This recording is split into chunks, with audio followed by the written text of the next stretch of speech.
اللہم صلی علی محمد عبدک و رسولک و صلی علی المؤمنین والمؤمنات والمسلمین والمسلمات۔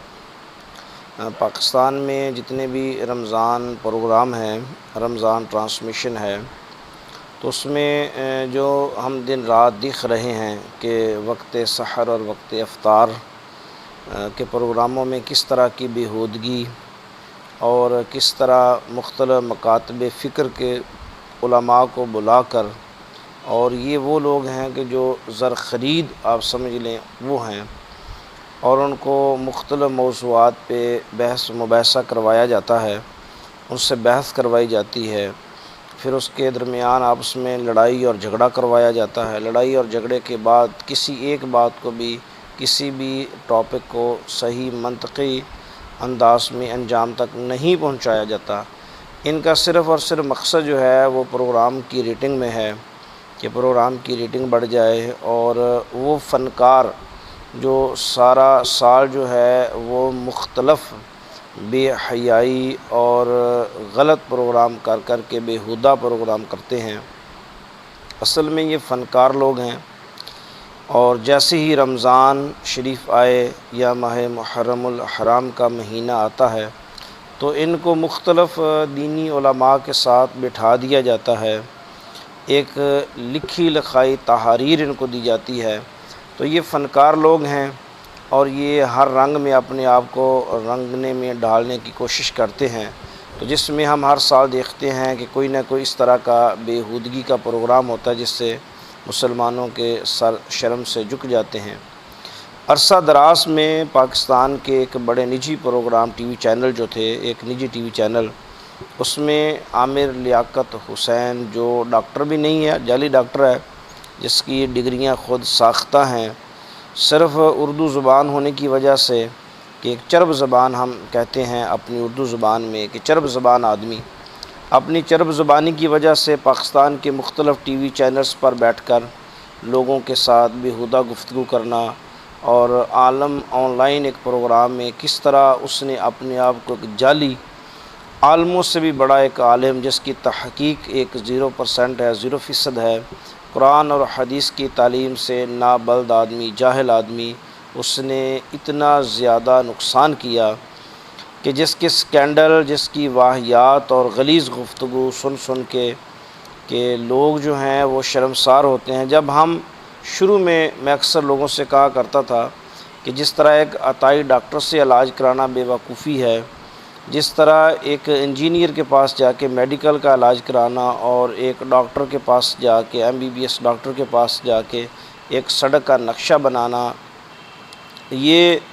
قانون فطرت بھی ہے، عقل کے بھی خلاف ہے اور سمجھداری کے بھی خلاف ہے۔ اسی طرح ان فنکار لوگوں سے دین کی تعلیم لینا ٹھیک ہے، وہ اپنا کام کریں، نماز پڑھیں، روزہ رکھیں، صدقہ خیرات کریں، لوگوں کو دین کے متعلق تھوڑی بہت اویئرنیس دے سکتے ہیں، لیکن لوگوں کو دینی علوم پہ تحقیقاتی لیکچر دینا، ان کو سمجھانا، ان کو اس پہ علماء کی تذلیل کرنا، تو یہ زرخرید عالم جو ہیں، مولوی جو ہیں، یہ خود ان کے پروگرام میں جب جاتے ہیں تو خود بے عزت ہوتے ہیں۔ کتنے ایسے لوگ ہیں جو شروع میں ان کے پروگراموں میں آتے تھے، بے عزتیاں کروا کے پھر پیچھے ہٹ گئے اور واپس چلے گئے۔ تو جب ہم ان کو سمجھاتے ہیں کہ یہ لوگ صرف ٹی وی چینل جو ہوتا ہے، ان کا کام ہوتا ہے کہ ایک رٹے رٹائے تحریر کو آپ کو دے دینا، اس میں کسی عالم کی تحقیق کو 1% بھی نہیں مانا جاتا، کسی شخص کی اس میں علمی حیثیت کو نہیں دیکھا جاتا۔ یہ اس شخص کو پکڑتے ہیں جو معروف ہوتا ہے، اس شخص کو پکڑتے ہیں جس کو کچھ بھی نہ آتا ہو۔ یہ ان کا کام ہے صرف چرب زبان لوگوں کو ٹی وی چینل پہ بٹھانا، اور پھر اس کے بعد اس پہ گفتگو کرانا، اور اس کے بعد ان کو لکھ کے دیا جاتا ہے کہ آپ نے اس حد تک بولنا ہے۔ تو جو اینکر ہوتا ہے، جو اس پروگرام کو جو ہے وہ لانچ کر رہا ہوتا ہے، جو اس پروگرام کو چلا رہا ہوسٹ ہوتا ہے، وہ ان کی وہ بے عزتی بھی کرتا ہے بات بات پہ، جی آپ نہ بولیں، آپ بولیں، آپ نہ دیں، آپ دیں۔ تو ان زرخرید مولویوں کو عقل کرنی چاہیے، کس وقت مقدس اوقات میں وقت سحر ہے، کتنا یہ شاندار وقت ہے، تہجد کی نمازوں کے اوقات ہیں، لوگ اپنی تہجد کی نمازیں چھوڑ کے، لوگ اپنے نوافل کو چھوڑ کے، فجر کی نماز کو چھوڑ کے ان جاہل لوگوں کے پروگراموں کو دیکھ رہے ہوتے ہیں۔ اس میں سیکھ کیا رہے ہوتے ہیں؟ کچھ بھی نہیں، صرف یہ پورا سال رمضان ٹرانسمیشن میں لوگوں کو رلانے کے لیے ایسے سیگمنٹ، ایسے پروگرام رکھتے ہیں جس میں لوگوں کو جوش دلانے کے لیے اور لوگوں کو بے وقوف بنانے کے لیے پروگرام ترتیب دے دیتے ہیں۔ اس کے بعد وقت افطار ہے، پھر بھی یہی تو 3 اوقات ہیں، نماز فجر سے 1 گھنٹہ پہلے،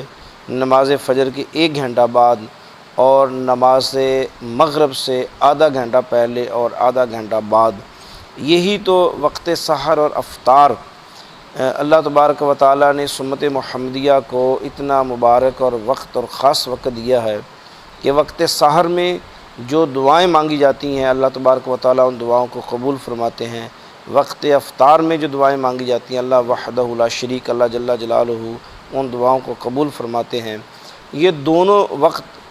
ٹی وی چینل نے رمضان ٹرانسمیشن کے نام سے لوگوں کو برباد کرنے کے لیے، لوگوں کے خراب کرنے کے لیے، لوگوں کو دینی تعلیم سے، دینی سوچ سے، قرآن اور حدیث سے دور کرنے کے لیے انہوں نے یہ وقت افطار اور وقت سحر جو ہے یہ رمضان ٹرانسمیشن شروع کی، اور اللہ کی مخلوق اپنا بیڑا غرق کر رہی ہے۔ آپ نماز فجر کے بعد قرآن پاک کی تلاوت کریں، نماز فجر سے پہلے آپ جو ہے صبح صادق سے پہلے آپ کم از کم 4 رکعت نماز نفل ادا کریں، 8 رکعت نماز سے نفل ادا کریں۔ اسی طرح جب آپ افطاری کر لیں تو افطاری سے لے کے آپ استغفار کثرت کے ساتھ پڑھیں۔ وقت افطاری سے پہلے آپ کا وقت بڑا قیمتی ہے، اس میں آدھے پونے گھنٹے میں آپ دعائیں مانگیں، اللہ کے حضور دعائیں مانگیں، امت کے لیے دعائیں مانگیں، اپنے لیے دعائیں مانگیں۔ عصر کی نماز سے لے کے مغرب تک یہ بے انتہا قیمتی وقت ہے، اور جو ہی آپ افطاری کریں اس کے بعد آپ نماز مغرب ادا کریں، اس کے بعد اپنے نوافل ادا کریں، پھر آپ اپنی شام کی جو ہے تراویح کا انتظام کریں، تراویح کے لیے تیار ہو جائیں، نماز تراویح پڑھیں، پھر آپ سو جائیں۔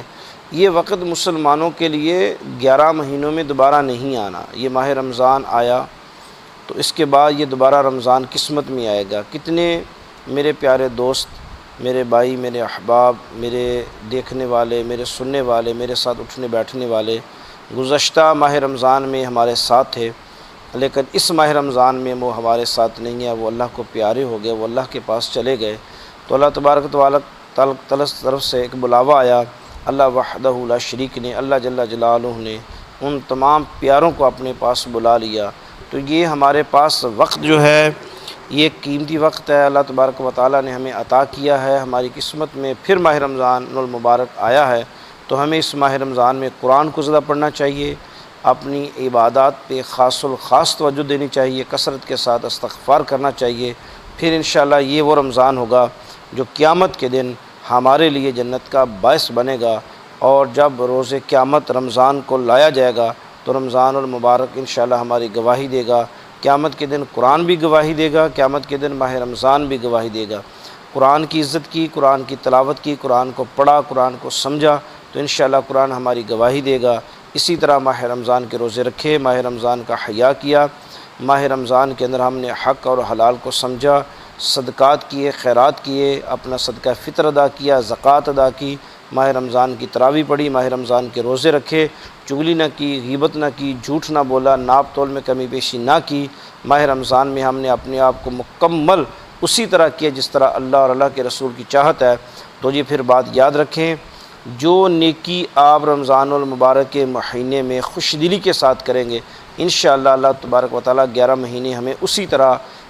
نیکیاں کرنے کی توفیق عطا فرمائے گا۔ دیکھا آپ نے کہ ماہ رمضان المبارک میں ذخیرہ اندوز حضرات اپنی تمام چیزوں کی قیمتیں بڑھا دیتے ہیں، تو یہ پھر سارا سال اسی لعنت میں وہ ملوث رہتے ہیں۔ جو نیکی کا کام آپ ماہ رمضان میں کریں گے انشاءاللہ اس کی برکت سے اللہ ہمیں 11 مہینے، اللہ کی چاہت بھی یہی ہے،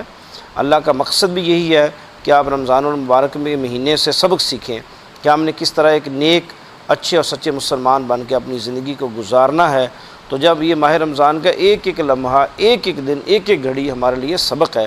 کہ ہم نے آخرت کی فکر کرنی ہے۔ تو آخرت کی فکر کرنے کا مقصد یہی ہے کہ ہم قدر کریں گے۔ جب ایک مہینہ ہم اپنے آپ کو حلال اور حرام کے صحیح معنوں میں، صحیح ترازو میں رکھیں گے تو پھر اللہ تبارک و تعالیٰ ہمیں پوری زندگی صحیح گزارنے کی توفیق عطا فرمائے گا۔ اللہ کی مدد ہوگی، اللہ کا فضل ہوگا، اللہ کا کرم ہوگا، اللہ کی عنایات ہوگی۔ تو انشاءاللہ یہ رمضان ایسا ہو کہ قیامت کے دن ہمارے رمضان المبارک کے مہینے، رمضان المبارک کا دن، ماہ رمضان المبارک کی گھڑیاں